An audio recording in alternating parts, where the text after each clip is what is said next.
Halo semuanya, kembali lagi bersama saya di channel Imanime, sebuah channel yang akan membahas tentang semua hal unik yang ada di Sulawesi Selatan dan masih banyak lagi. Di video kali ini, kita akan membahas tentang 7 daerah paling berkesan yang ada di Sulawesi Selatan versi channel Imanime.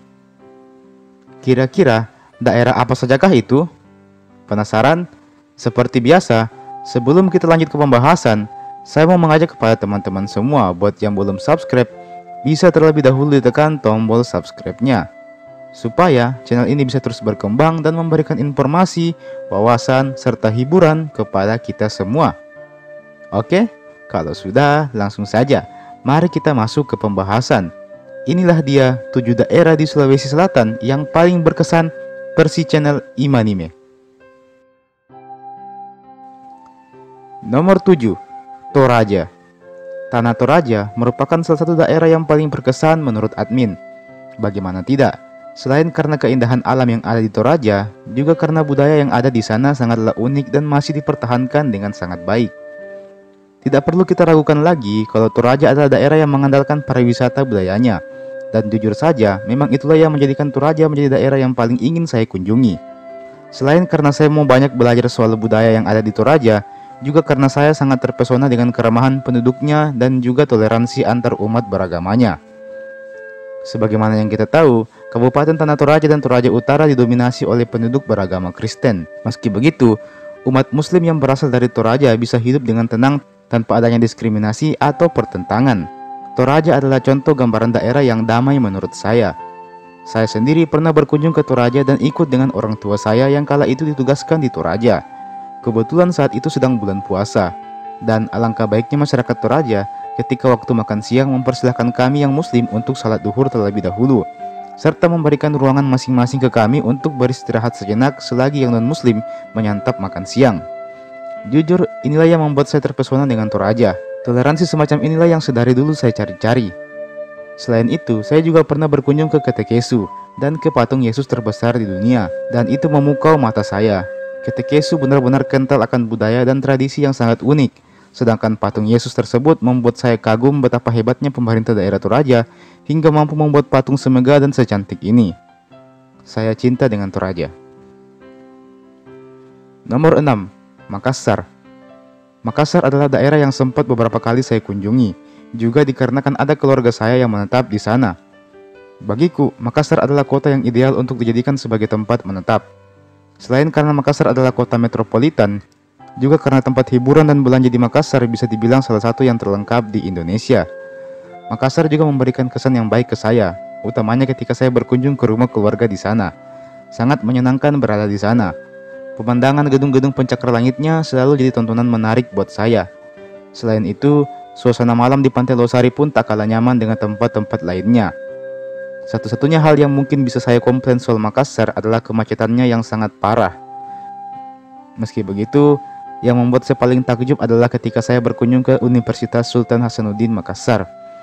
Benar-benar kampus yang megah, luasnya bukan main, dan nuansa belajarnya pun sangat kental. Inilah yang membuat saya sedikit iri dengan mahasiswa Unhas, karena mereka mendapatkan segala fasilitas dan sarana belajar yang sangat mendukung untuk mereka belajar. Jujur saja, saya sangat ingin menimba ilmu di sana. Nomor 5, Sopeng.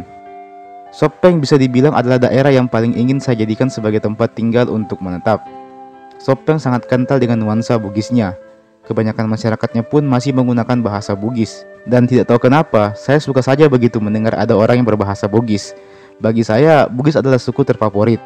Saya sangat suka dengan rumah panggung ala orang Bugis. Saya juga suka sekali dengan pakaian khas Bugis, makanan khas Bugis, dan utamanya lagu-lagu syahdu ala orang Bugis. Saya sendiri juga pernah ke Sopeng bersama dengan orang tua saya. Lagi-lagi saya ikut karena orang tua saya kali ini ditugaskan ke Sopeng. Saya sempat mengunjungi permandian Leja dan jujur saja itu adalah pengalaman yang teramat menyenangkan. Utamanya karena Leja merupakan permandian air panas, jadi bisa dibilang itulah permandian air panas yang pertama kali saya kunjungi seumur hidup saya. Mandi air dingin memang menyenangkan, namun mandi air panas menurut saya justru menenangkan. Badan jadi rileks dan rasa lelah bisa hilang secara perlahan-lahan. Apabila saya ke Sopeng lagi, saya pasti akan mengunjungi Leja. Selain itu, pohon asam di tengah kota yang ditutupi oleh kelelawar juga lumayan bikin saya rindu. walaupun baunya agak menyengat sih. Nomor 4, Bajo Barat. Bajo Barat masih sangat berkesan buat saya. Itu dikarenakan saya pernah ber-KKN di daerah ini. Bajo Barat mungkin tidak seperti daerah sebelumnya yang saya sebutkan. Bajo Barat masih belum bisa disandingkan dengan Toraja soal wisatanya, dan belum juga bisa disandingkan dengan Makassar soal pendidikannya. Namun, Bajo Barat bisa disandingkan dengan Sopeng dalam hal keramahan penduduknya. Inilah kesan terbaik saya soal Bajo Barat. Selama sebulan saya ber-KKN di sana, dan saya mendapati banyak sekali penduduk yang ramah dan baik hati. Selalu melempar senyum kepada setiap orang yang mereka temui dan selalu ramah diajak bicara. Utamanya di desa Bonelemo, yang menjadi daerah yang saya tempati selama ber-KKN. Daerah itu sangat menyimpan kesan baik di hati saya. Suatu saat nanti, kalau bisa saya mau berkunjung lagi ke sana kalau ada kesempatan. Nomor 3, Bantaeng. Bantaeng bagi saya adalah tentang kenangan masa kecil. Pasalnya, sebagian masa kecil saya habiskan di Bantaeng ini. Bantaeng adalah daerah yang lumayan jauh, jaraknya sekitar 3 jam dari Makassar. Meski demikian, saya sempat tinggal dan bersekolah di sana. Saya punya banyak kenalan orang Bantaeng waktu itu. Sekolahnya pun juga sangat bagus. By the way, apa kabar SDN 7 Leta? Walaupun saya hanya sebentar bersekolah di sana, namun saya sangat nyaman di sana. Utamanya karena siswa di sana menganggap saya sebagai temannya dan saya tidak sering dibully. Di Bantaeng inilah perlahan sikap saya mulai berubah. Awalnya saya sangat pendiam dan penakut. Karena di sekolah lama saya sering dijadikan sebagai bahan tertawaan. Dan karena itu pula nilai belajar saya kala itu jadi sangat buruk. Beruntungnya saya ketika di Bantaeng bertemu dengan teman-teman yang sangat baik dan mau membantu saya. Saya perlahan mulai membuka diri dan menjadi lebih riang. Prestasi saya pun juga mulai membaik. Itulah kesan saya soal Bantaeng. Daerah ini akan selalu mempunyai tempat spesial di hati saya, sampai kapanpun. Suasana pantainya, pasarnya, hingga suasana nyaman ketika saya berjalan kaki pulang dari sekolah akan selalu membekas sampai kapanpun di hati saya. Terima kasih Bantaeng. Nomor 2, Suli Barat. Suli Barat adalah daerah yang punya banyak kenangan buat saya, dikarenakan memang inilah kampung saya. Saya menganggapnya sebagai kampung karena keluarga kami banyak yang berasal dari sana. Dan ketika lebaran pun kami mudiknya tetap ke Suli. Walaupun saya memang tidak lahir di Suli, namun saya tetap menganggap Suli sebagai kampung halaman saya. Suli Barat adalah tempat saya bernaung ketika lebaran tiba. Tempat di mana saya bertemu dengan banyak orang-orang baik, utamanya di Kelurahan Lindajang. Meskipun saya sendiri tidak begitu akrab dengan orang-orang di sana, namun saya tahu kalau ada ketulusan di hati mereka. Mereka semua orang-orang yang baik, sifat gotong royongnya masih terjaga. Mereka bukan tipe orang yang hanyut dengan kecepatan internet. Mereka hanyut dengan hangatnya kekeluargaan. Dan itulah arti Suli Barat bagi saya. Oh iya, kue lebarannya juga enak sih. Dan nomor 1, Palopo. Kota Palopo jelas akan menempati urutan pertama. Di kota inilah saya tinggal dan menetap. Di kota inilah saya dilahirkan. Dan di kota inilah saya menempuh pendidikan dan menjalin pertemanan dengan banyak orang. Serta di kota inilah saya menemukan banyak cerita. Kota Palopo bagi saya adalah sebuah novel 3 jilid yang masih ditunggu jilid keempatnya. Kota Palopo adalah tempat tinggal saya, tempat yang paling lama menampung saya dan paling banyak waktu saya habiskan di kota ini. Kota Palopo selain penuh dengan sejarah luwu, juga penuh dengan sejarah kisah hidup saya sendiri.